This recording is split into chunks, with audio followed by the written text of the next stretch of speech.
Hello, listeners. Hi, my name is Madhavi, and I'm so happy to have you on UppTalk. You have come to the right place if you want to learn about IT and do really cool things with your hands. We are not just another IT company when I say UppTalk. Think of us as your learning partner dedicated to helping you reach your full potential. We have top notch hands on courses to help you build your business, whether you're new to technology or want to move up in your current job. Let's look around this as our first step towards learning. Let me explain what this particular report is. Actually, I just took the simple report because it's something which we use all the time. Alright, and I'm just going with the standard report which we have over here and how we can actually achieve all of this. Alright, you can actually have this worker type, employee, and contingent worker type replaced by your own location or how you want to have it. And then if you want to group it as terminated as one side, the active workday count as one side, you can have this done. Not terminated, not terminated, terminated. See over here. All of these options terminated, not terminated. You are going to actually have the employee grouping in the columns. These columns over here, not terminated, not terminated, terminated, terminated. You are going to do this grouping over here, which is in the second part of the grid. Why are these fields that you have over here? And what is the field that you want to summarize? Here, I'm going to have a summarization type of count. Very simple as count is what I'm going to be summarizing across different domains. And what is exactly the count? It is going to be that it's going to be like a grouping. And you have the drill down option over here. Let me go to drill down and then I'll make a little bit more sense to you as well. If I go across to drill down over here, how I want to drill down this particular data. If I click on the 7 and 73, what is going to be the drill down version of this particular report? It's going to show me the worker information, and I can also view much of other information over here. View by cost center country, FTE percentage supervisory organization. How do I want to have this? Drillable versions over here. Drillable fields available over here. Because I was actually planning to cover this in depth and detail. But let's go through that right now. I am going to display only those employees. And drill down option is going to be all of this.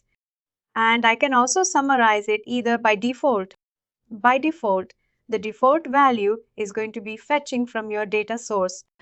From your data source, you are going to be having your default value, which is more likely your employee ID or your worker ID.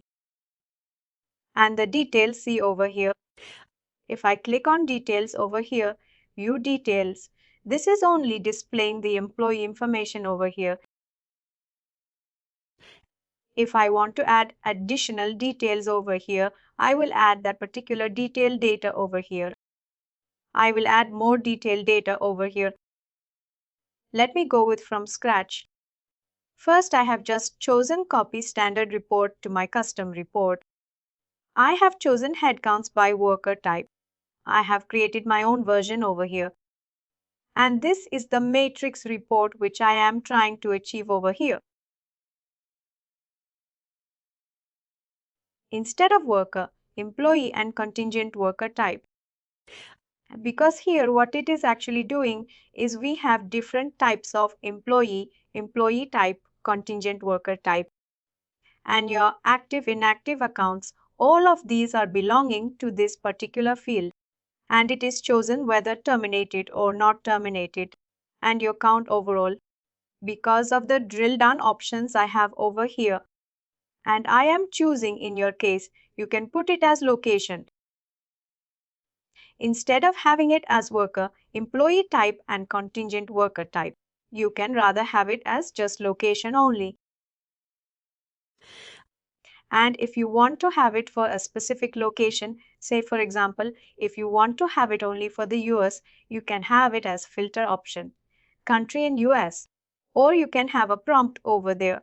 That prompt is going to say US only. That is the way you can achieve that. 5 columns that you see over here, row total descending, row total descending. All of these 5 columns are nothing, but all these 5 are going to be nothing but your row totals descending, and this is all row total, row total. All of these values are going to be available over here, and if you want to have some values, you can do it. How do I group this? If I want to have a column wise split up, column wise, I am just splitting all of this. Here I am saying terminated, not terminated, active, inactive account. All those options are coming from over here, terminated, because this is more likely. See over here, a delivered field, which is going to say whether the worker is terminated or not. If you see over here, this option, this field is going to give, if it is terminated, it is going to give a value as terminated. And again, this is another calculated field, which is going to say whether it is an active account or an inactive account. What you can possibly do is, if I were you, I would build calculated fields since you are going to put it on locations. Just a small hint for you, you can put all of these as locations. And you can say whether this particular field is going to give you is in US, outside of US, or you can build 2 different location hierarchies. One for the east coast of the US, another for the west coast of the US, another for the central. You are going to have 3 values over here. And again it is like, see the way this splits is, the more number of columns over here. There are 2 fields over here. It is going to typically split it as 2 cross 2, which is like 4 different. Please do like, share, and subscribe to our channel. For more information, contact us sales@therightuptalk.com.